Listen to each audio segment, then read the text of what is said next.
बिस्मिल्लाहिर्रहमानिर्रहीम। अस्सलाम वालेकुम। कैसे हैं तमाम दोस्त? उम्मीद करता हूँ बिल्कुल खैरियत से होंगे। मैं मोहम्मद वकास और आपको खुश आमदीद करता हूँ अपने यूट्यूब चैनल पर।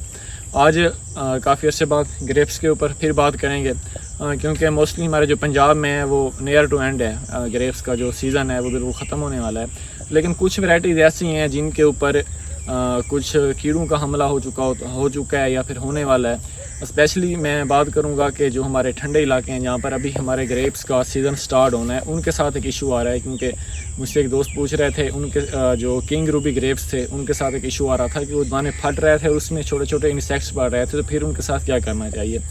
तो सबसे पहले मैं आपको पहले बताता चलूँ कि सबसे पहले जो हमारी मैनेजमेंट होती है उसमें गलती होती है, जिसकी वजह से जो हमारा दाना होता है, हमारे अंगूर का जो दाना होता है वो फट जाता है। उसके ऊपर भी मेरी वीडियो बनी हुई है कि हमारा ये दाना क्यों फटता है। वो हमारी मिसमैनेजमेंट होती है, जिसकी वजह से हम लोग पानी इसको गलत लगाते हैं, जिसकी वजह से और उसमें बोरॉन या फिर जो हमारा होता है अब पोटाश का भी कम इस्तेमाल की वजह से बाज़ टाइम हमारा जो दाना होता है वो फटना शुरू हो जाता है और उसमें इंसेक्ट्स पड़ जाते हैं। तो उस टाइम आपको क्या करना चाहिए।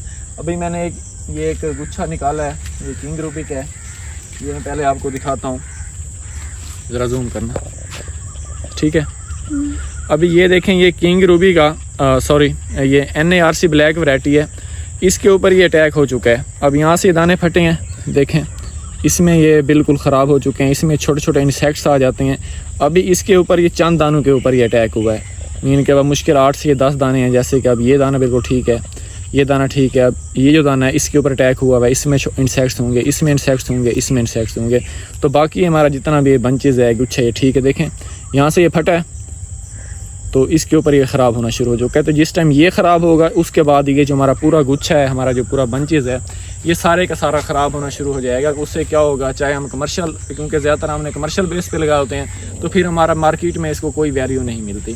तो आपने क्या करना है, अगर आपका सीज़न स्टार्ट होने से पहले यानी कि अभी 10 से 15 दिन पड़े हैं, तो आपने एक एहतियाती तौर पर एक जहर है फिप्रोनेल, आपने फिप्रोनेल का इस्तेमाल लाजमी करना है। फिप्रोनेल का इस्तेमाल करने के बाद आपने फंजीसाइड का भी इस्तेमाल करते रहना है, लेकिन फिप्रोनेल इस्तेमाल करने के बाद कम अज़ कम आपने 10 से 15 दिन इंतज़ार करना है। उससे पहले आपने हार्वेस्टिंग अपने फ्रूट की स्टार्ट नहीं करनी, क्योंकि वो काफ़ी जहरीला जहर होता है, मीन ख़तरनाक जहर समझ लें। तो इसलिए आपने कोशिश करनी है कि फिप्रोनेल का इस्तेमाल करने के बाद आपने रख देना है। आपने ग्रेप्स के ऊपर फंजीसाइड का इस्तेमाल भी कर सकते हैं, लेकिन फिप्रोनेल इस्तेमाल करने के बाद 10 से 15 दिन का आपने गैप रखना है। उसमें आपने अपना फ्रूट जो है आपने उसको हार्वेस्ट नहीं करना। तो उसके साथ आपने फंजीसाइड का भी इस्तेमाल करना है। जो अब पंजाब में वैराइटीज़ चल रही हैं, अगर वहाँ पर बारिशें आ रही हैं, मीन के जैसे कि मानसून का सिलसिला स्टार्ट होने वाला है या फिर हो चुका है, बारिशें आ रही हैं, तो फिर आपको चाहिए कि आपने हर बारिश के बाद, मीन के हर 2 से 3 दिन बाद आपने फंजीसाइड का इस्तेमाल लाजमी करते रहना है। क्योंकि जिस टाइम फंगस लगती है या फिर जैसे कि अब इसको कीड़ा लग चुका है, तो ये हमारा बंच पूरा ख़राब हो चुका है। इसमें बहुत ज़्यादा कीड़े होते हैं, छोटे छोटे, मुख्तलिफ उनके नाम होते हैं। तो जिस तरह एक गुच्छा ख़राब होगा, जो इसके साथ दूसरे होंगे गुच्छे, वो भी सारे जो हैं वो ख़राब होना शुरू हो जाएंगे। तो इस तरह आपने अपने पौधों की हिफाजत करनी है। अगर इस वीडियो से रिलेटेड आपको कोई भी सवाल है तो आप लोग बिला झिझक मुझसे पूछ सकते हैं। इंशाल्लाह बहुत जल्द मुलाकात होती है एक नई वीडियो के साथ, एक नए टॉपिक के साथ। इजाज़त दीजिए, अल्लाह हाफ़िज़।